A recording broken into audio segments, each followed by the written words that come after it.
Kita berdoa. Bapa, kami mengucap syukur buat kebaikan-Mu dalam kehidupan kami. Siapkanlah hati kami Tuhan untuk mendengarkan firman-Mu yang mengubahkan hati setiap kami. Di dalam nama Tuhan Yesus kami berdoa dan mengucap syukur. Amin. Injil Yohanes pasal 11 ayat 3 dan ayat 6, beginilah firman Tuhan. Dan Lazarus yang sakit itu adalah saudaranya. Kedua perempuan itu mengirim kabar kepada Yesus. Tuhan, dia yang engkau kasihi sakit. Namun setelah didengarnya bahwa Lazarus sakit, ia sengaja tinggal 2 hari lagi di tempat di mana ia berada. Saudara, pernahkah saudara berada di dalam keadaan mendesak, di mana kita sangat terhimpit dengan permasalahan hidup? Salah satu contohnya mungkin ketika keuangan kita sedang menipis, kanker atau kantong kering. Padahal saat itu kita sangat butuh, ada kebutuhan yang sangat mendesak. Kita memohon Tuhan membuka jalan dan memberikan kita pertolongan. Tapi tidak ada jalan sedikit pun yang terbuka. Tetapi beberapa hari setelahnya, Tuhan melimpahkan berkat atas kita, padahal kita tidak sedang butuh. Dan kita berpikir, kenapa sih Tuhan? Kenapa Tuhan tidak memberikannya lebih awal? Andai saja berkat ini datang pada saat kesusahan kemarin, pasti itu lebih baik. Gitu ya saudara. Itulah yang seringkali kita alami dalam keseharian kita. Yakni waktu Tuhan yang kadang terlambat menurut kita. Maria dan Marta juga mengalami hal yang demikian. Bahkan lebih parah daripada masalah keuangan, saudara. Kita tahu bahwa Maria adalah seorang wanita yang pernah meminyaki kaki Yesus dengan minyak dan menyekanya dengan rambutnya. Ada di dalam Yohanes pasal 12 ayatnya yang ketiga. Saudara, Tuhan Yesus sangat mengasihi mereka. Baik Maria, Marta maupun Lazarus. Pada saat Lazarus sakit, Maria dan Marta segera mengirim kabar bahwa saudara mereka Lazarus sedang sakit. Mungkin itu melalui surat atau mengirimkan orang untuk menyampaikan kabar itu. Saudara, tentunya ini adalah hal yang gawat darurat. Dan harusnya Tuhan Yesus segera ke sana supaya Lazarus sembuh dari penyakit tersebut. Tetapi apa yang Tuhan Yesus lakukan? Di dalam ayatnya yang ke-6 dikatakan, namun setelah didengarnya bahwa Lazarus sakit, ia sengaja tinggal 2 hari lagi di tempat di mana dia berada. Saudara, Tuhan Yesus tidak segera ke sana. Justru ia dengan sengaja tinggal 2 hari lagi di tempat di mana ia berada. Saudara, mungkin kita bertanya, kenapa sih Tuhan Yesus tidak segera berangkat? Ini adalah masalah serius Tuhan, antara hidup dan matinya seseorang. Tapi kita tidak tahu apa yang sedang Tuhan pikirkan dan kerjakan. Saudara, benar saja, tidak lama setelah jatuh sakit, akhirnya Lazarus mati. Dan Tuhan Yesus telah mengetahui hal itu. 2 hari setelah mendengar kabar itu, Tuhan Yesus mengajak murid-muridnya untuk kembali ke Yudea, yaitu ke rumah Lazarus. Barulah saudara di sana Tuhan Yesus memberitahukan kepada para muridnya selama di perjalanan bahwa Lazarus sudah mati.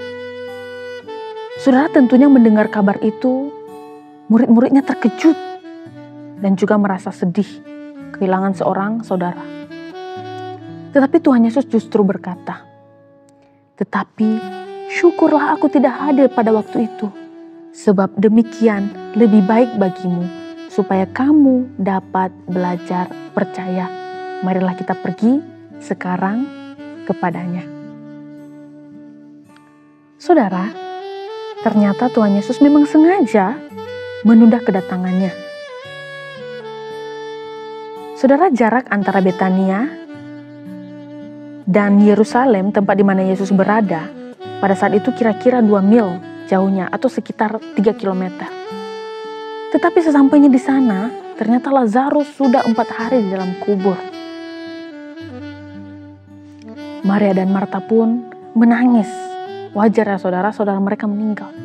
Serta berkata kepada Yesus, "Tuhan, sekiranya Engkau ada di sini, saudaraku pasti tidak mati." Saudara, seolah-olah mereka berkata kepada Yesus, "Tuhan, Engkau terlambat 4 hari.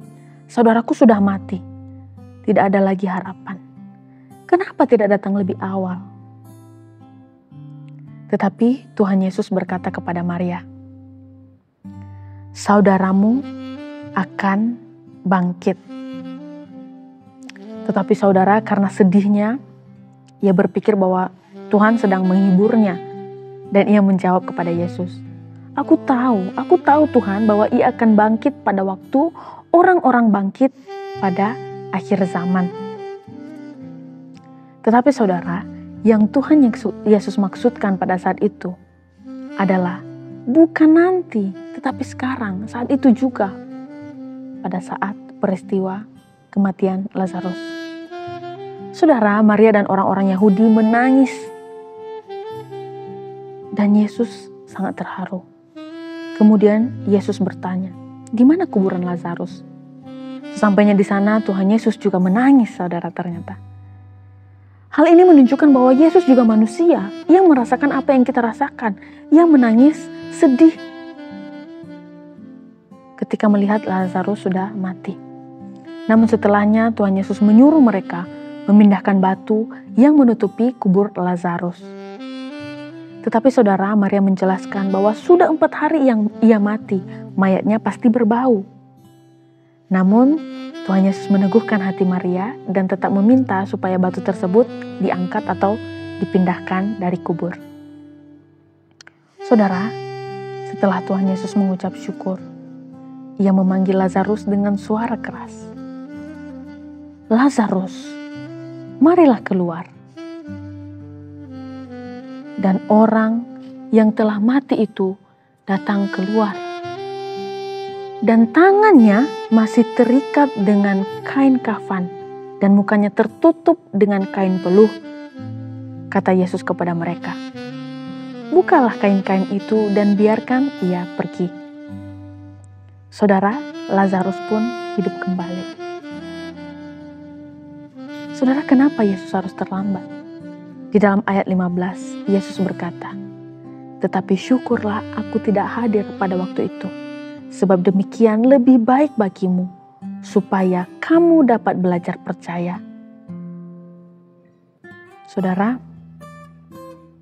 saat Yesus memberitahu murid-muridnya bahwa Lazarus sudah mati, Yesus berkata bahwa keterlambatan itu baik bagi mereka, yaitu agar mereka belajar percaya kepada Tuhan. Saudara, dari peristiwa ini, kita belajar bahwa walaupun sudah terlambat 4 hari, namun ia tetap tepat waktu. Bukankah hal demikian juga yang seringkali kita alami? Di saat kita mengalami masalah, keadaan menghimpit, dan memohon pertolongan Tuhan, namun ia juga tidak membuka jalan kepada kita. Ingatlah bahwa Tuhan tidak pernah terlambat. Ia selalu menolong di saat yang tepat. Ia tidak pernah lebih cepat ataupun lebih lama. Untuk itu, marilah kita juga percaya bahwa Tuhan pasti akan menolong.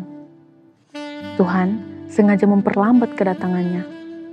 Ia mengajarkan kita supaya kita percaya kepadanya. Saudara, percayalah bahwa waktu Tuhan adalah yang terbaik. Pertolongannya tidak terlambat. Ia pasti memberikan pertolongan di waktunya yang tepat, bukan di waktu kita. Apapun yang menjadi permasalahan, pergumulan kita saat ini, doa-doa kita yang masih belum terjawab, dan mungkin kita sempat berpikir bahwa Tuhan terlambat menolong kita. Biarlah firman Tuhan ini menolong kita untuk bisa mengerti, dikuatkan kembali, dan semakin percaya kepada Tuhan. Tuhan memberkati, mari kita berdoa. Bapa, kami mengucap syukur buat firman-Mu yang telah kami dengarkan dan kami renungkan. Kiranya Tuhan menolong kami belajar dari firman Tuhan, dan kami dikuatkan untuk menjadi pribadi yang semakin percaya kepada Tuhan dan waktu Tuhan. Di dalam nama Tuhan Yesus Kristus kami telah berdoa dan mengucap syukur. Amin.